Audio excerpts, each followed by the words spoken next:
Hola, ¿qué tal? Mi nombre es Yajaira Guerra Torrellas, soy médico cardiólogo infantil de la Clínica San Judas Tadeo y el día de hoy vamos a tratar el tema que es el soplo cardíaco.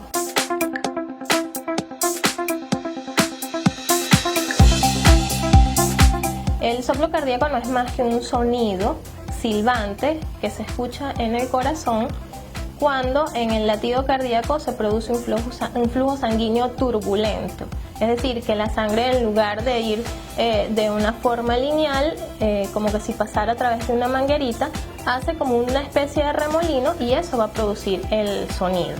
Este sonido puede ser auscultado por un médico general, un médico pediatra, y ellos lo refieren posteriormente al cardiólogo para saber cuál es la causa de este. Este puede ser bien sea funcional u orgánico. Es bueno indicar que el soplo no es un diagnóstico definitivo, solo en caso de que sea un soplo inocente. Pero en el caso de que haya una cardiopatía estructural es simplemente un signo que nos habla de un defecto en el corazón. Si tiene alguna duda con respecto a este tema o algún otro tema, puede acudir a la Clínica San Judas Tadeo, al servicio de pediatría en el área de cardiología pediátrica, y con gusto la atenderemos y podemos ayudarlo en lo que esté a nuestro alcance.